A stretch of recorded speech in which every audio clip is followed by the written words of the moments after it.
സ്ഥാനാർത്ഥി പ്രഖ്യാപനം എന്നതുപോലെ തന്നെ നിലമ്പൂർ ഉപതെരഞ്ഞെടുപ്പിലും UDF സ്ഥാനാർത്ഥി ആര്യാടൻ ഷൗക്കത്ത് തന്നെയാണ് നാമനിർദ്ദേശ പത്രിക ആദ്യം സമർപ്പിച്ചത്. മുതിർന്ന UDF നേതാക്കൾക്കും പ്രവർത്തകർക്കും ഒപ്പം പ്രകടനമായി കൊണ്ട് എത്തിയാണ് ആര്യാടൻ ഷൗക്കത്ത് പത്രിക നൽകിയത്. നിലമ്പൂർ നഗരത്തെ അക്ഷരാർത്ഥത്തിൽ പ്രകമ്പനം കൊള്ളിച്ചു എന്നൊക്കെ പറയുന്നത് പോലെ അത്രയ്ക്കും ആവേശത്തോടു കൂടിയാണ് നാമനിർദ്ദേശ പത്രികാ സമർപ്പണത്തെ UDF സംഭവ ബഹുലമാക്കി മാറ്റിയത്. മുസ്ലിം ലീഗ് നേതാവ് Abdul Wahab MP, AP Anilkumar MLA, DCC അധ്യക്ഷൻ VS ജോയി എന്നിവരുടെ മേൽനോട്ടത്തിലാണ് ആര്യാടൻ ഷൗക്കത്തിന്റെ പത്രികാ സമർപ്പണം നടന്നത്. PV അൻവറിന്റെ സമ്മർദ്ദം തള്ളിക്കൊണ്ടാണ് ആര്യാടൻ ഷൗക്കത്തിനെ സ്ഥാനാർത്ഥിയാക്കാൻ KPCC തീരുമാനിച്ചത് എന്ന് നമുക്കറിയാം. അൻവറിന്റെ സാന്നിധ്യമില്ലാത്തത് കൊണ്ട് ഒരു തരി പോലും UDF പതറിയിട്ടില്ല എന്നുള്ളത് വ്യക്തമാക്കുന്നതാണ് ഇന്ന് നിലമ്പൂർ നഗരത്തിൽ കണ്ട പ്രകടനവും പത്രികാ സമർപ്പണവും. KPCC നേതൃത്വത്തിന്റെ തീരുമാനം കോൺഗ്രസ് അധ്യക്ഷൻ മല്ലികാർജുൻ ഖർഗെ അംഗീകരിച്ചതിന് പിന്നാലെ PV അൻവർ ഉണ്ടാക്കിയ പ്രശ്നങ്ങളെയെല്ലാം തൃണവൽക്കരിച്ചുകൊണ്ടാണ് UDF മുന്നോട്ടു നീങ്ങുന്നത്. ആ മുന്നേറ്റം ഇന്ന് വരെ കണ്ടു എന്നുള്ളത് തന്നെയാണ് ഏറ്റവും അവസാനം വ്യക്തമാകുന്നത്.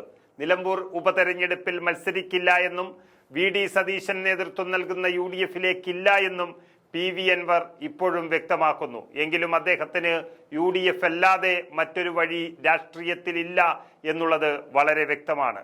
നേതാക്കന്മാർ ഇനി തനിക്ക് വേണ്ടി ചർച്ച നടത്തി വിഷമിക്കണ്ട എന്ന് അൻവർ പറഞ്ഞുകൊണ്ടിരിക്കുമ്പോഴും അദ്ദേഹം UDFിനെ തന്നെ കാത്തിരിക്കുന്നു എന്നുള്ളതാണ് ഒരു സത്യം.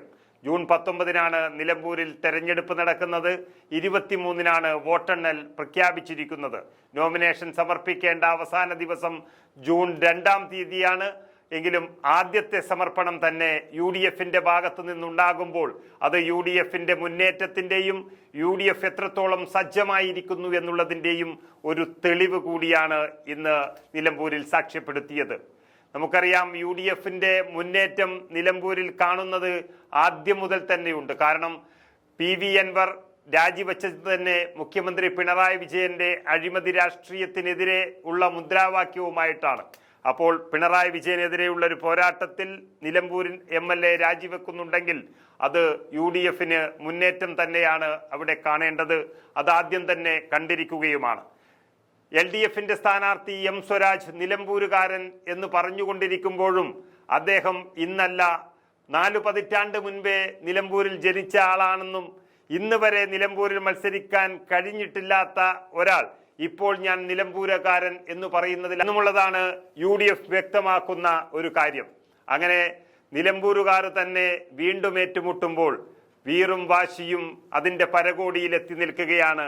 അപ്പോഴും നമുക്കൊന്നു മനസ്സിലാക്കാം, ഒരു പടി മുന്നിൽ തന്നെയാണ് UDF നിലമ്പൂരിൽ ഉള്ളത്.